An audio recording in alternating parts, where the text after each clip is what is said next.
A los 32 años me identificaba más con la primera parte. Ahora, a los 66, me identifico más con la segunda. Maestra Vida. A tu escuela llegué sin entender por qué llegaba. En tus salones encuentro mil caminos y encrucijadas. Y aprendo mucho y no aprendo nada. Maestra Vida, te doy, te quita y te quita y te da. Maestra Vida, te doy, te quita y te quita y te da. Paso por días de sol, luz y de aguacero. Paso por noches de tiniebla y de luna. Paso afirmando, paso negando, paso con duda, entre risas y amarguras, buscando el porqué y el cuándo. Hola, buenas noches y bienvenidos a este primer programa de la cuarta temporada de Minkariku, un programa de formación de la Escuela de Educación Superior Pedagógica Puglia Sunchis con el auspicio de LED y que busca construir juntos una educación y un país más justo para todos. Quienes ya nos conocen, y bueno, para quienes no aún, Minkariku es un programa que busca siempre compartir experiencias, propuestas alternativas a lo convencional, miradas desde orillas diferentes sobre la educación y sobre la vida misma también. Y nuestro invitado de hoy es Martín Moya. Martín Moya Delgado es antropólogo y especialista en gestión educativa e interculturalidad. Y de hecho muchos lo vinculamos más a la educación que a la antropología. Esto es muy agradable, la verdad. Martín, bienvenido a Minkariku. ¿Cómo es que pasa esto, que te confundimos con educador? Muchas gracias, Mili. Buenas noches. Gracias por la invitación. Bueno, sí, ya llevo más de 20 y tantos años metido en el tema educativo. Creo que es otra forma de hacer ejercicio de la antropología, ¿no? De alguna manera la sigo haciendo, pero sí, pues efectivamente los temas de educación me ganaron, me enamoraron. Trabajo en aula, trabajo con los estudiantes, luego con los docentes y luego todo lo que ha venido después, pues me ha apasionado. Pero sí tengo el otro pie en la antropología, que sí me permite ver desde la antropología, desde las ciencias sociales, el tema educativo, el fenómeno educativo también. Entonces me ayuda mucho, ¿no? Pero sí es cierto, creo que pesa más la educación que la antropología en sí misma, ¿no? En mi tarea. Sí, bueno, yo siempre he pensado que la antropología es sumamente versátil, además. La antropología aplica a todo, ¿verdad? Y, bueno, sin duda la educación muchísimo también. Así es, te da un campo o una perspectiva, un abanico muy grande de posibilidades, ¿no? Puedes abordar la salud, puedes abordar los temas mismos etnográficos, pero puedes abordar temas de conflicto social y en este caso también el tema, ¿no? Que es la posibilidad que me da la antropología de poder acercarme a esta otra pasión que es el tema educativo, ¿no? Uh-huh. Bien, y la canción que hemos escuchado, nosotros a nuestros invitados siempre les pedimos que elijan una canción que los vincule de manera especial, de manera muy personal, al tema que vamos a tratar. El tema de hoy ya se llama Inestabilidad Política y Ministerial, y bueno, va hacia cómo afecta nuestra práctica docente, la práctica docente, y cómo pasar de la propuesta... cómo podemos pasar a la propuesta a pesar de las dificultades, ¿no? Entonces, Martín eligió esta canción que hemos escuchado un poquito y que la vamos a poner al final del programa nuevamente, que se llama Maestra Vida de Rubén Blades. ¿Cómo así? ¿Por qué la escogiste? Cuéntanos, Martín, por favor. Bueno, primero porque a mí me gusta mucho la salsa. Rubén Blades no es de los jóvenes que van a hacer música muy bailable en sí misma, aunque sí tiene el ritmo, pero sí tiene mucha buena letra, ¿no? Entonces, y una de esas canciones y a mí me parece emblemática, en este caso me dice mucho, es esta porque, por esta idea de la vida como la mejor maestra, ¿no? Sobre todo en tiempos donde casi no tienes referentes, la vida misma se convierte en el verdadero maestro, ¿no? Esta idea te quita y te da, también marca como un péndulo, que son los flujos que hay en la vida, que no siempre son permanentes, a veces ganas, a veces pierdes, a veces estás arriba, a veces estás abajo. Y el manejar eso y vivir en eso es, pues, es el arte de vivir, ¿no? O es lo que algunos dicen también el buen vivir, ¿no? Y por otro lado, me gusta mucho por esta idea del aprendizaje a lo largo de la vida. O sea, uno no termina de aprender nunca y hasta el último día estaremos aprendiendo, ¿no? Entonces, por ahí, a mí me gusta mucho esta canción. La idea de que nada es eterno y que todo es pasajero. Entonces, si todo es pasajero, ¿qué es lo importante? ¿Qué es lo importante de vivir en este plano, en este momento, en este tiempo, en esta vida, ¿no? Creo que el preguntarse eso, ¿no? Entonces, a mí esta canción me gusta mucho por eso, ¿no? Como por otras cosas también, pero principalmente por ello, ¿no? Ujú. Sí, bueno, podríamos hablar bastante de esto, ¿no? O sea, a veces yo siento que nada está en nuestras manos realmente. O sea, hay pocas cosas, ¿no? Como que ya es instantáneo apenas, ¿no? Martín, vamos a entrar a nuestro tema. Bueno, Mincaricui es un programa que le interesa dos cosas fundamentalmente. Una es la educación y la otra es el país, ¿no? No hay tiendas políticas, ni se defiende ninguna, por supuesto, pero el tema de hoy es bastante político, ligado bastante a la educación, sin duda, ¿no? Y bueno, la primera pregunta tiene que ver mucho con el nombre de la invitación para hoy, que es: ¿de qué manera la inestabilidad política que estamos viviendo, que es innegable, estamos viviendo, de qué manera afecta la práctica docente? ¿Cómo lo percibes tú? Bueno, en realidad esa es una pregunta muy amplia, un tema muy complejo además, pero que quizá habría que verlo desde una perspectiva mayor, es decir, no tan coyuntural, no tan inmediata, ¿no? Y pensar, por ejemplo, que este es un tema estructural o es un proceso de deterioro permanente, ¿no? Y continuo, no es de ahora. Creo que lo que pasa ahora en este contexto es como la consecuencia de un conjunto de decisiones y tropiezos y fracasos y frustraciones permanentes, ¿no? Empezando recordando, por ejemplo, nuestro bicentenario, ¿no? O sea, la idea de que no hemos construido un país para todos, un país de todos, en que todos nos veamos reflejados, ¿no? No lo hemos logrado hacer. Hemos perdido de alguna manera permanentemente el sentido del bien común, ¿no? Por una cultura o una apuesta mucho más individual, ¿no es cierto? Entonces esa idea de solidaridad, de colectivo, de país, no lo hemos terminado de cuajar, ¿no? Quizá lo más saltante de este periodo último, estaba hablando de las últimas décadas, es que más bien lo que hemos logrado es lo más cercano a construir una idea que nos aúne es esta idea de marca Perú, ¿no? Lo cual me parece trágico porque es eso, o sea, el Perú como una marca más vinculado al tema de la cocina, la gastronomía, la diversidad, que está muy bien, pero siempre asociado al tema económico, ¿no? Entonces es un poco dramático. Luego tenemos un periodo que a mí me marca y me preocupa mucho, o es parte de mucho de mis reflexiones, que tiene que ver con la década de los 90 y tiene que ver con esta década que Carlos Iván de Gregori llamó la década de la antipolítica, ¿no? Donde se desinstitucionaliza el Estado, donde lo político, la esencia de lo político pierde sentido, ¿no? La memoria colectiva, el bien común, pero sobre todo que se instala la corrupción como parte del sentido común de la gente, ¿no? O sea, se termina por instalar, ¿no? Y eso yo creo que lo estamos cosechando hasta ahora. Y en ese momento también creo que se consolida esa idea, claro, marcada por las tendencias internacionales, el neoliberalismo en una de ellas, la idea del Estado gestor, la idea del Estado empresa, ¿no?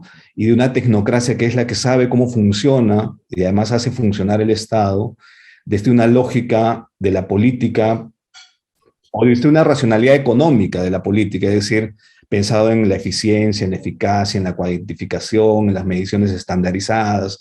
Entonces, todo el tema de la diversidad, todo el tema de la ciudadanía como que queda medio velado, ¿no? Este, Luego está todo el tema de la privatización de la educación, ¿no? Es decir, cuando hablamos de calidad, la pregunta habla de cómo esto afecta la calidad, pues empieza todo el proceso de liberalización de la educación al mercado, la privatización, es decir, la educación ya no como un derecho, ¿no? Sino como sujeta más bien a las reglas de la oferta y la demanda, ¿no es cierto? Y ello, curiosamente, se traduce en el lenguaje, ¿no? Es decir, cuando cada vez se habla menos de escuela, creo que lo podemos hablar en estos espacios de la escuela como un espacio de interacción, de protección, de construcción, de solidaridad, de crecimiento, de formación, y cada vez se habla más de institución educativa. Y no solo ya hemos pasado a hablar de institución educativa, ¿no? Últimamente se habla de servicio educativo, ¿no? Y efectivamente, pues porque al liberalizarse la educación se convierte en un servicio, efectivamente, en un mar de la oferta y la demanda, ¿no? Creo que hemos tenido algunos oasis cuando acabó el decenio de Fujimori, que nos permitieron ver, por lo menos temporalmente, con entusiasmo, algunos procesos como el inicio del proceso de la descentralización, como el surgimiento del Acuerdo Nacional, el surgimiento del Consejo Nacional de Educación, o la Ley General de Educación, que fue tan importante, ¿no? Pero el romance o la ilusión se acabó pronto, ¿no? O sea, es como una bola indetenible que digo que, que vamos cosechando hasta ahora, y lo que tenemos ahora es una agudización de esa crisis. Pero lo que quiero decir es que no es ahora, eso viene de tiempo atrás, y lo que tenemos es una agudización y un desmontaje del Estado. Es decir, todo lo que se ha podido avanzar se está desmontando, ¿no es cierto? Y ello va a redundar en la parálisis en la implementación de las políticas educativas, ello va a redundar en el accionar de los docentes, de la SUGEL, de las escuelas, ¿no es cierto? El desmoronamiento institucional y la polarización, pero sobre todo va a ahondar la brecha que existe entre la política como documento, que tenemos un montón de políticas, y la realidad de las escuelas en el país. Es decir, creo que hay un divorcio ahí entre la gran política o la macropolítica y la realidad de las escuelas. Es decir, cuánto llega la política a las escuelas, yo creo que eso está en juego, ¿no? Y la crisis institucional, esta crisis de gobierno, lo que hace es alejar aún más la política de la escuela y por tanto de la vida de los estudiantes, la vida de los docentes y la vida de la familia, ¿no? Entonces, eso. Sí, entonces, bueno, estás marcándolo todo como, bueno, y tiene obviamente mucha lógica, tienes mucha razón en contextualizarlo como no es un hecho actual, no es coyuntural, es ya histórico, ¿no? La pregunta quería un poco aterrizarla en cómo afecta o sea, este momento especialmente inestable, ¿no? Porque es especialmente inestable. Además, en un momento en el que venimos saliendo de una pandemia feroz, ¿no? Que nos ha quitado mucho a todo nivel y nos ha mostrado muchas otras cosas también, ¿no? Entonces te pediría si puedes también vincularlo con esos aprendizajes que podemos haber, esas lecciones aprendidas, ¿no? Como decías de la pandemia y en la práctica docente. Tú has estado, además, tú has trabajado por mucho tiempo con el Ministerio de Educación, en UNICEF, también en temas educativos, entonces sé que tienes ahí una información de primera mano, ¿no? Sobre el ejercicio docente. Bueno, sí, o sea, todo este desmoronamiento que analizábamos como, digamos, de manera más general para no quedarnos solo en lo coyuntural, creo que tiene un pico muy importante en la pandemia, ¿no? Es decir, hay una imagen que me gusta mucho, bueno, que es terrible, pero creo que es real, de presencia del Estado, es decir, el Estado está presente en todo el país, en la escuela más chiquitita, alejada en la frontera, son las formas en que el Estado está presente, pero al mismo tiempo hay una sensación de frustración porque estando presente el Estado no atiende como debería atender ni brinda los servicios con la calidad que debería brindar, ¿no? Entonces, y la pandemia lo que ha mostrado es eso, es decir, que no tenemos el suelo parejo, ¿no? Que somos un país fragmentado, que el suelo no está parejo para todos los estudiantes y que aquello que venimos pregonando, la igualdad de oportunidades, no es. O sea, no hemos logrado generar igualdad de oportunidades. Entonces, cuando hablamos de esta crisis, inestabilidad política, si ya hubo o ya había dificultades en que el Estado pueda atender con el derecho de los estudiantes en todo el rincón más alejado del país, con esta crisis institucional, con esta crisis política, con este proceso ahora sí actual, coyuntural, de desmontaje del aparato estatal, de colocar por delante el interés de un gremio y no el interés del estudiante, ¿no es cierto? Lo que está haciendo es ahondar más la brecha, ¿no es cierto?, que se ha visto desnudada en la época de la pandemia, ¿no? Y la pandemia lo que también nos ha mostrado es no solo que el piso no está parejo, sino que en términos de conectividad, en términos de tecnologías de la información, también tenemos una brecha digital importante, ¿no? Y una brecha digital importante no solo en el acceso, ¿no es cierto? Es decir, porque eso ya es un sentido común, que no todas las regiones tienen acceso a Internet, sino en el manejo de la tecnología, es decir, la brecha digital entre los estudiantes, pero peor aún la brecha digital entre los propios docentes, es decir, que no manejan ciertas, no todos, otros sí maravillosamente bien y tenemos experiencias súper interesantes como los que han hecho robótica, qué sé yo, pero hay una brecha digital bien importante entre los docentes y esa brecha no la hemos logrado cerrar, pero sobre todo no hemos logrado cerrar esa lógica que está en el currículo nacional, que es el desarrollo de las competencias digitales, es decir, saber qué hacer con la tecnología, cómo hago con la tecnología. No se trata solo de dotar de Internet, sino saber qué cosa voy a hacer, cómo voy a trabajar, cómo voy a buscar información, cómo voy a trabajar y filtrar la información y discernir, por ejemplo, entre lo que es información verdadera o los fake news famosos, ¿no? Entonces ahí tenemos otra lección aprendida, ¿no? Creo que la pandemia también ha sido, ha sido interesante cómo ha puesto en valor lo local, ¿no? Es decir, que ante la ineficiencia del Estado o tras la inoperancia del Estado, lo que ha pasado es que se ha fortalecido la organización local, las respuestas en pequeño, las respuestas de articulación entre un UGL, un gobierno local, o simplemente la organización comunitaria. ¿Para qué? Para llevar los cuadernos, los libros de trabajo, qué sé yo, ¿no? Pero sobre todo, o los materiales producidos por el ministerio, ¿no? Pero sobre todo creo que ha puesto en valor algo que nos habíamos olvidado, que siempre lo mencionamos, pero es el rol educativo de la familia y la comunidad, ¿no? Las familias, las comunidades han tenido un rol educativo fabuloso y creo que esa es una lección importante de la pandemia, es decir, que efectivamente sí, tenemos el Estado con sus debilidades, con su fragmentación, pero también tenemos la capacidad de agencia en las familias, ¿no es cierto? Y la pandemia lo ha demostrado. Y eso creo que nos lleva a pensar que sí, pues hemos dejado de desarrollar la competencia 15, el currículum, a la 12 o a la 3, pero no solo se trata la educación de desarrollar competencias del currículum, ¿no? Y reconocer que existen otras culturas educativas y que los chicos han tenido otro tipo de aprendizajes que no los estamos considerando. Entonces, a mí me llama mucho la atención cuando se dice hay que retornar a la escuela, como que vamos a retornar a la escuela del 2019 y no hubiera pasado nada, ¿no? Y no vemos estos aprendizajes y no vemos todo lo que los chicos han aprendido y cómo se ha revalorado, por ejemplo, transmisión intergeneracional de saber, es decir, esa relación padres e hijos, abuelos e hijos, las relaciones de comunidad, ¿no?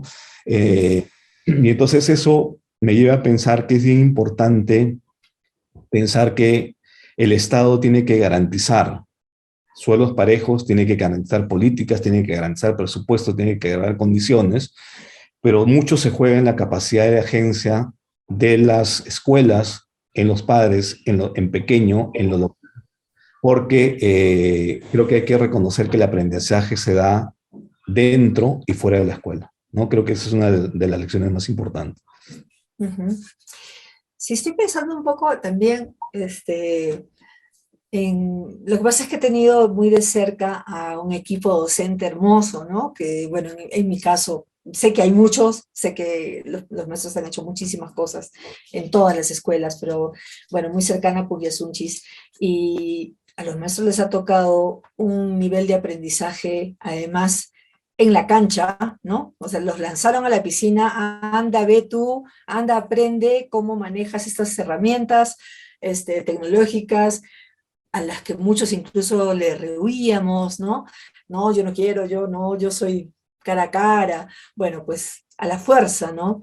Y eso debe haber sido también un tema muy grande de estrés y que venía además acompañado con una crítica muy dura y bastante injusta. Claro, los padres ven las cosas desde fuera, no ven lo que vive un maestro que han trabajado 20 horas, ya no, ya no 8. Este, sí, cuéntanos qué nos puedes decir al respecto de tu experiencia.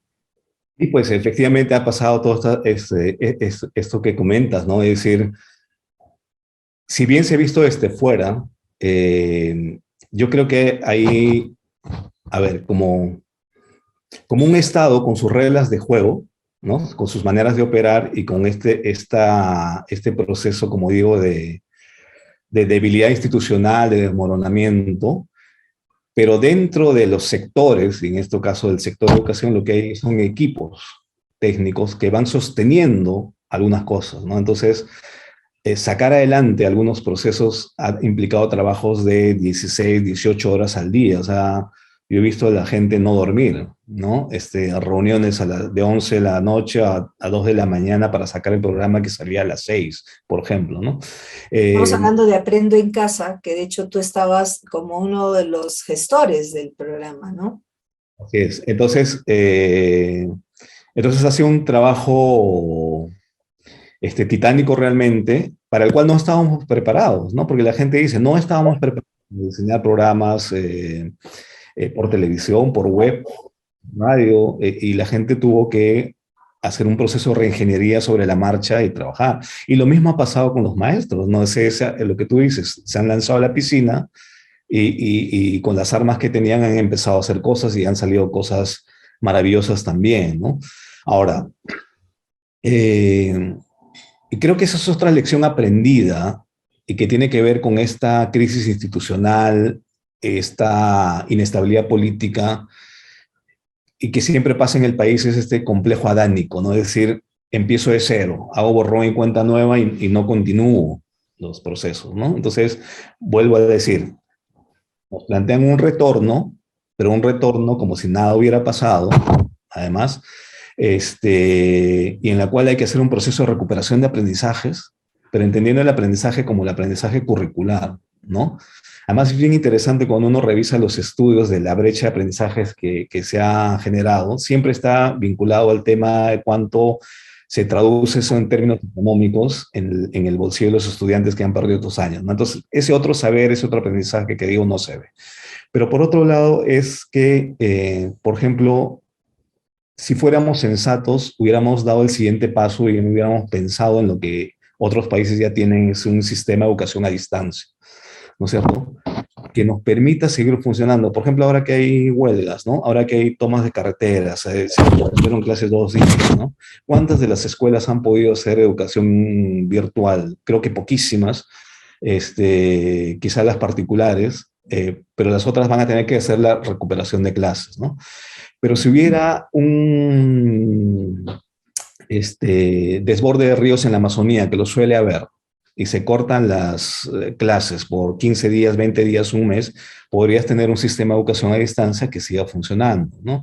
Si tienes un huaico en la sierra, podrías tener un sistema que siga funcionando. Entonces, eso no hay, ¿no? Entonces siempre cortamos acá, hasta acá llegó, no funcionó, empezamos y volvemos a cero con otras cosas, ¿no?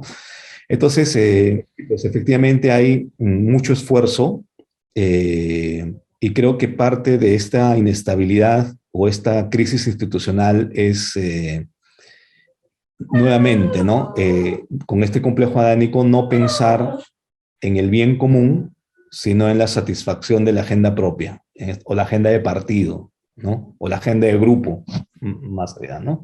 Y eso me parece dramático porque no logramos pensar el país como país y pensar en propuestas sostenibles y trabajarlas sostenidamente en el tiempo en beneficio del país, ¿no? Ujú.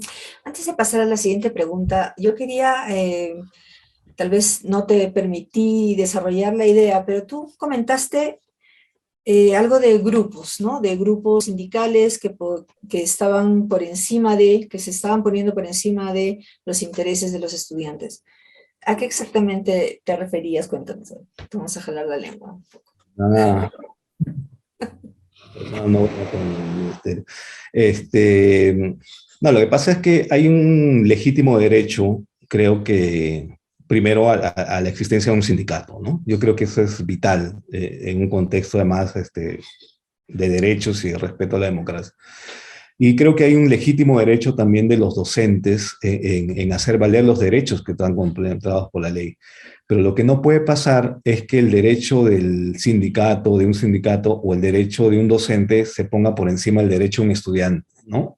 O sea, ahí yo creo que prima la atención al derecho del niño o del derecho del estudiante, ¿no?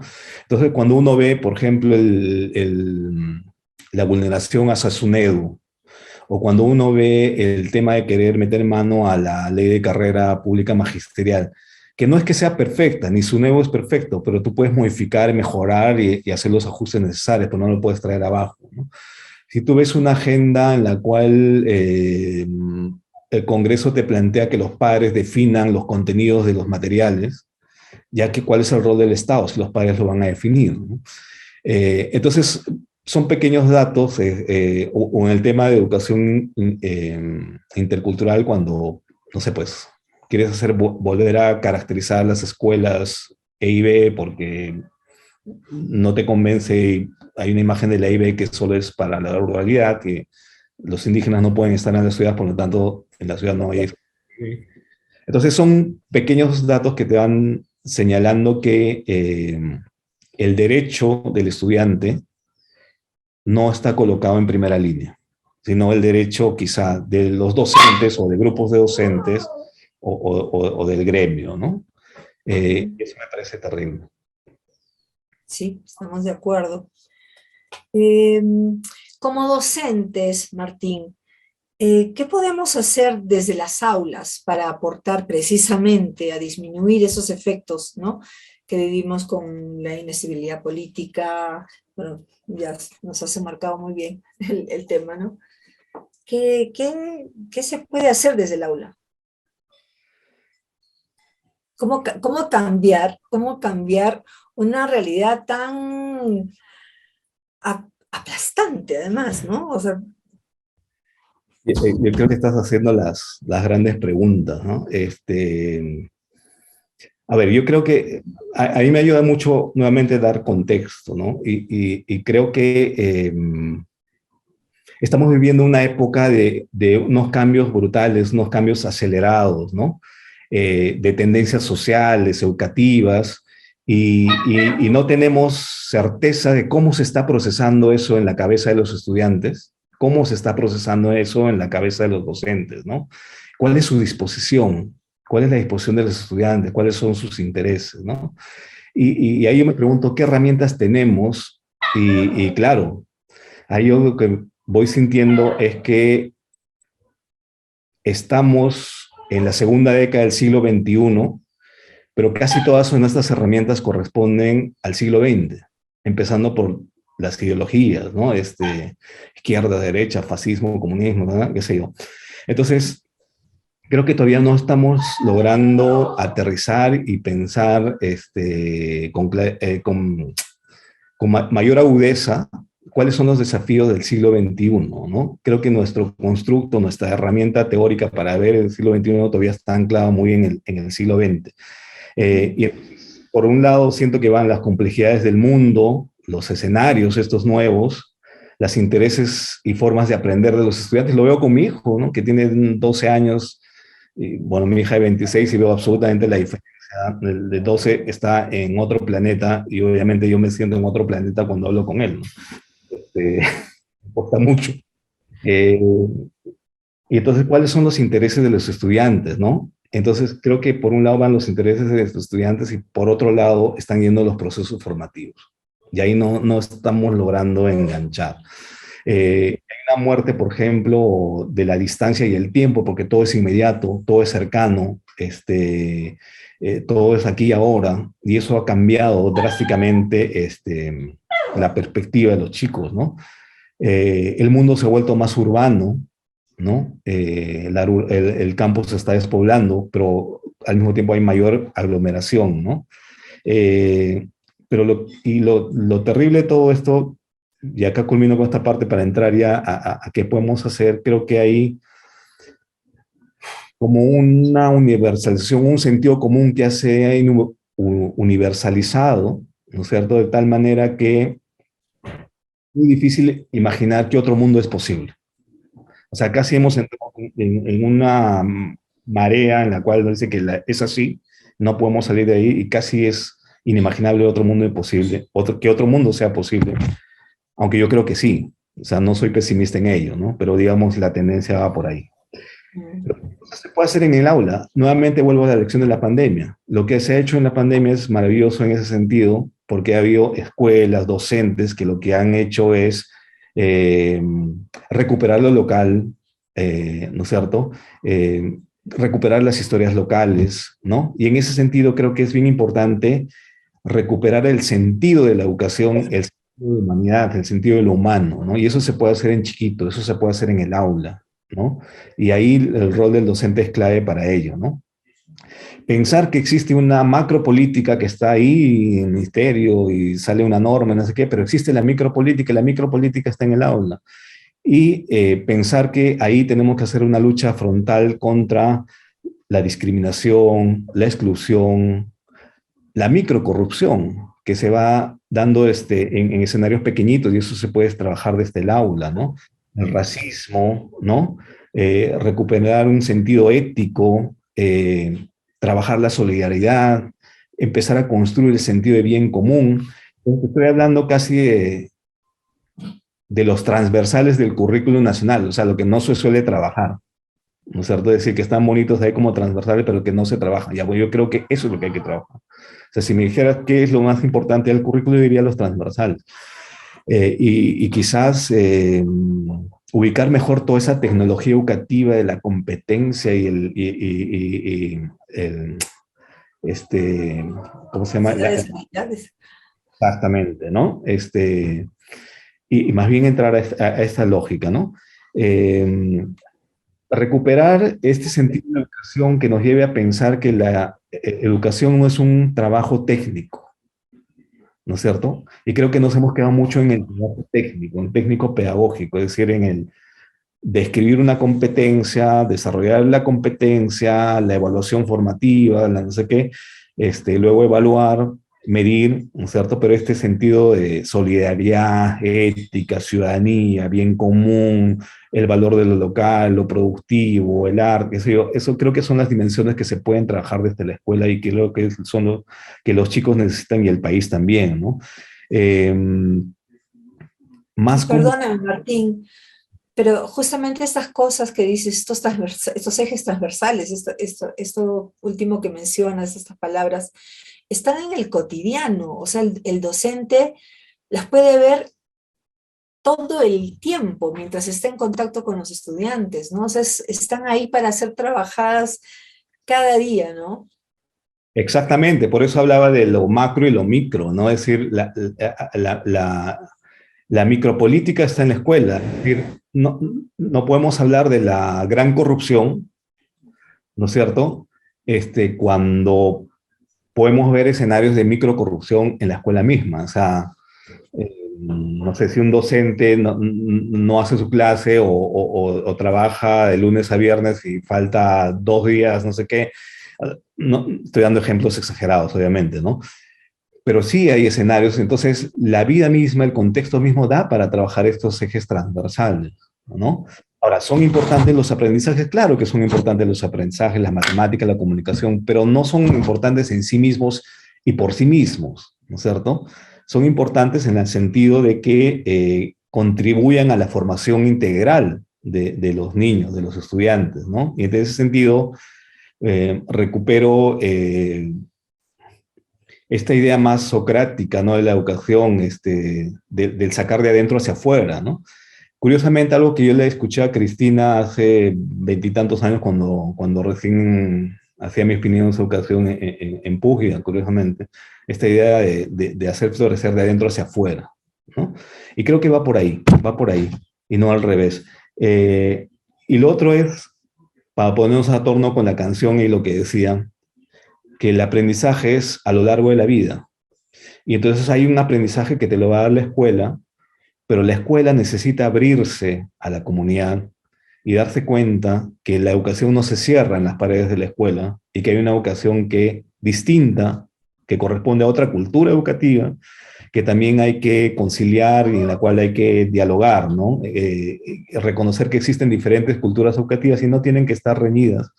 Y en ese sentido creo que una labor bien importante que podría desarrollarse con los docentes en las escuelas es el diálogo de saberes, ¿no? Creo que el contexto actual de la humanidad necesita cada vez más este diálogo intercultural o este diálogo de saberes, ¿no? Diálogo, pero que no se da en la lógica solo del respeto mutuo, sino del conflicto, ¿no es cierto? Es decir, a partir de situaciones conflictivas, pues son tensas, pero se da en el proceso mismo de la interacción, ¿no? Pero si se cierran las escuelas y la escuela se encapsula en sí misma, esa interacción nunca va a ser posible, ¿no? Entonces, yo creo que por ahí tenemos un escenario bien positivo para no ponernos tremendistas, y creo que las escuelas y los docentes lo han demostrado, ¿no? Eso es lo que me parece más lindo, que no estamos hablando de cosas que no pasan, sí pasan. Los docentes y las escuelas han demostrado que sí es posible hacer esto, ¿no? Y, y lo hay que seguirlo.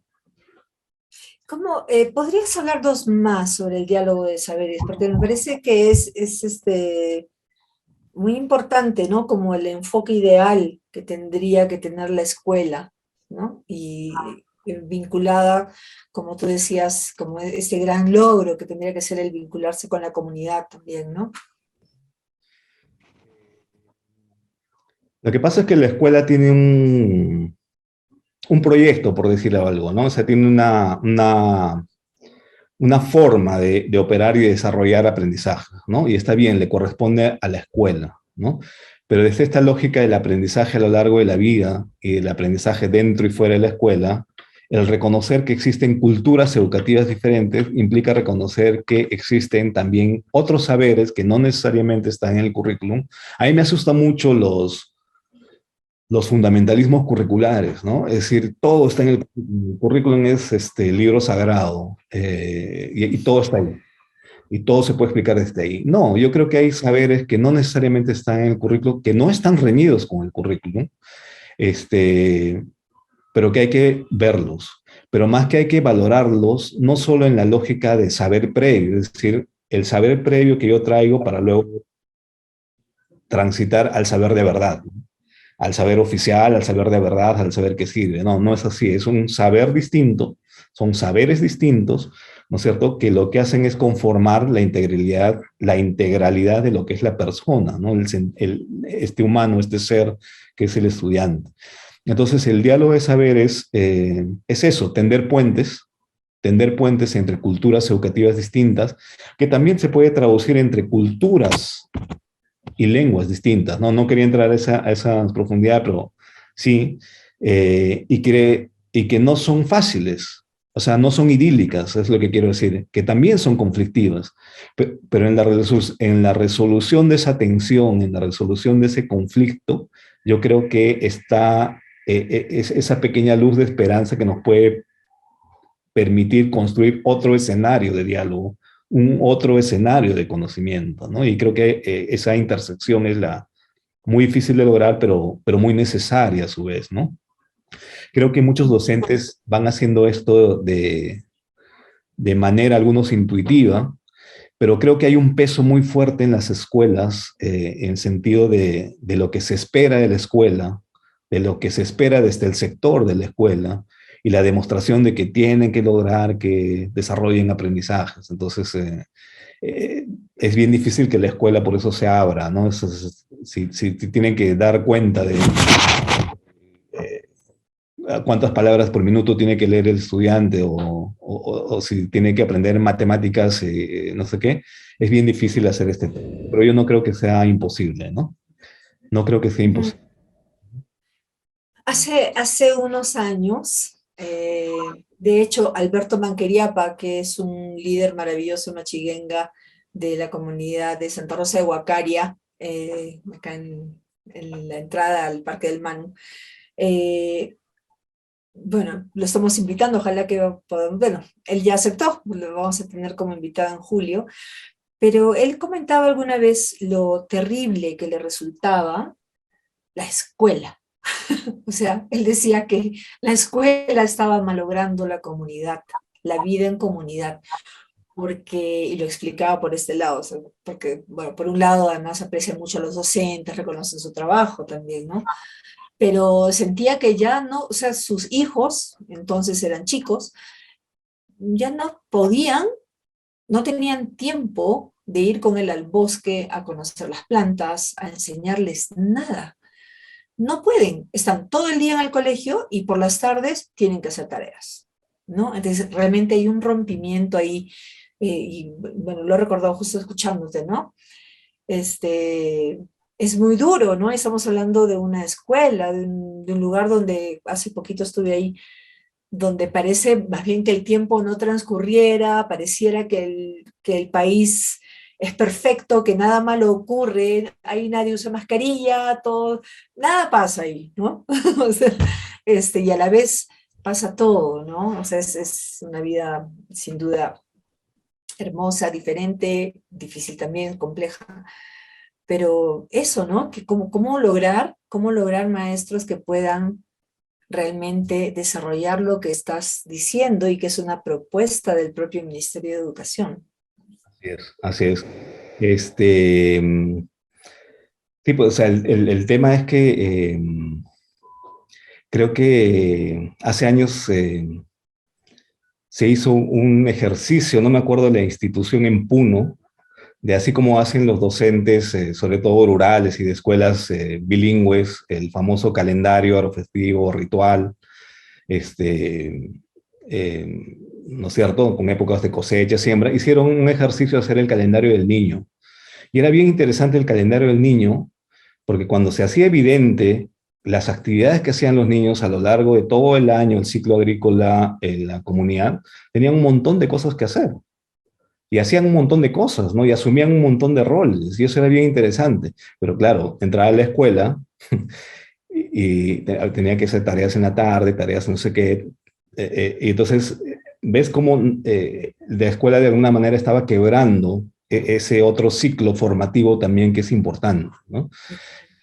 De ahí la importancia de tender ese puente. Yo creo que el construir y tender ese puente, a partir de esta lógica del diálogo de saberes, creo que es vital, ¿no? Y es vital en esta lógica que hablábamos más grande, ¿no? Es decir, recuperar el sentido de la educación. De recuperar el sentido de la educación, como dicen los amigos de Foro, ¿para qué humanidad? ¿No? O sea, ¿para qué humanidad queremos? ¿No? Pero sí, ciertamente, es un desafío. Sí.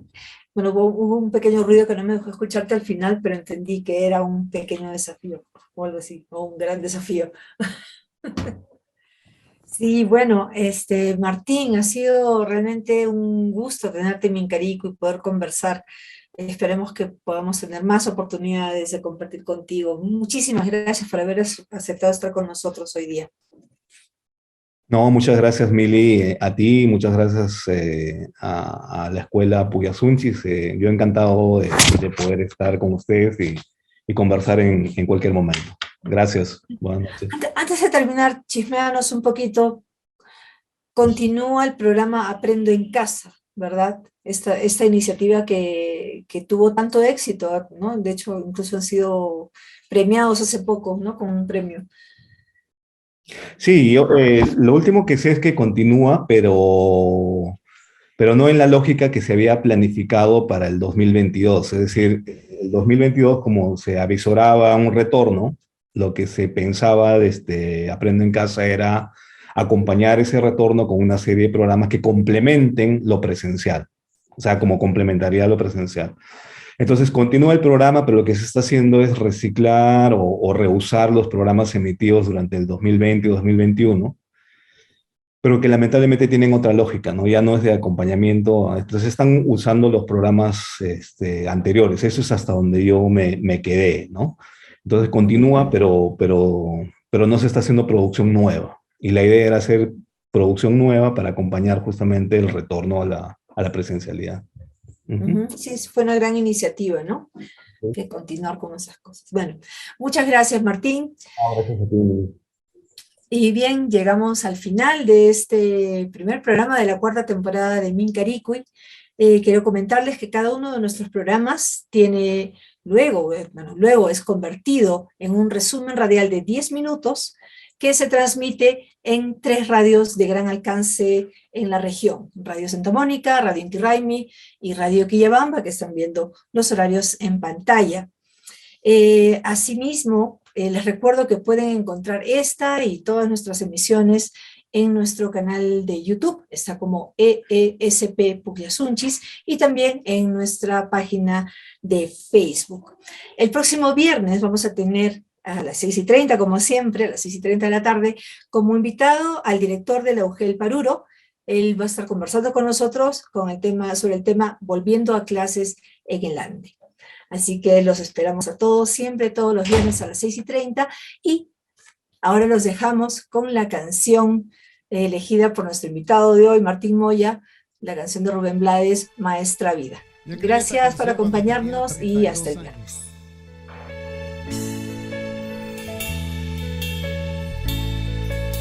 La dividimos en 2 partes, 2 álbumes, parte primera y parte segunda. A los 32 años me identificaba más con la primera parte. Ahora, a los 66, me identifico más con la segunda. Maestra Vida. A tu escuela llegué sin entender por qué llegaba. En tus salones encuentro 1000 caminos y encrucijadas. Y aprendo mucho y no aprendo nada. Maestra Vida, te doy, te quita, y te da. Maestra Vida, te doy, te quita, y te da. Paso por días de sol, luz y de aguacero. Paso por noches de tiniebla y de luna. Paso afirmando, paso negando, paso con duda, entre risas y amarguras, buscando el porqué y el cuándo. Maestra Vida, te doy, te quita, Ay, y te da. hombre. Maestra Vida, te doy, te quita, y te da. Maestra Vida, de justicias e injusticias, de bondades y malicias, aún no alcanzo a comprenderte. Maestra Vida, que seguro no perdona, voy buscando entre tus horas al espejo de los tiempos para ver tus sentimientos. Y al fin comprender tus cosas. Y mi espigas y mis rosas, mi morir, seres queridos, mi belleza fui testigo de maldades y de guerras. Vi lo bueno de la tierra y vi al hambre y a la miseria, y entre el drama y la comedia avancé sobre agua y fuego. Sé que en Dios me acuerdo primero, siempre en trance de morirme, o a veces cuando ando triste, pero nunca si estoy contento. Sé que no dura agradecimiento,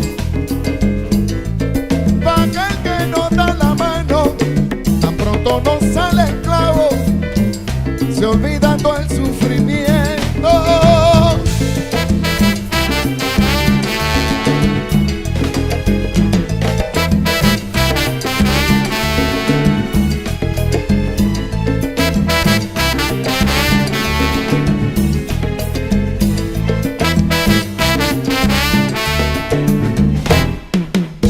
Y tengo amigos conocidos y enemigos, amores que me han querido y rostros que niegan verme.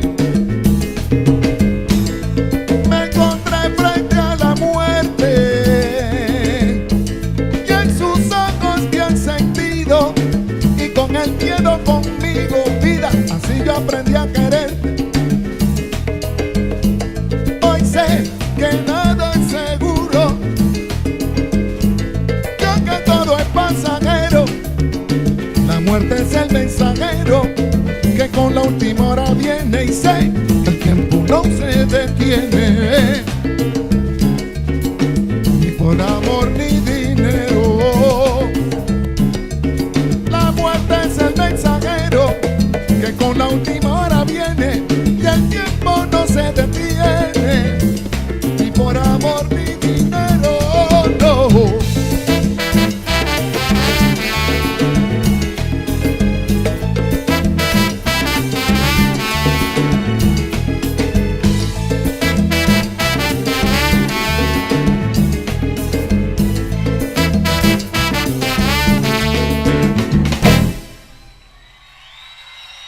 Maestra vida, me voy persiguiendo al tiempo,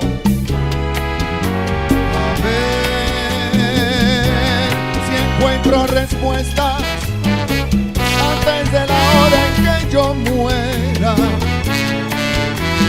Aunque me estoy resignando a esta fatal realidad.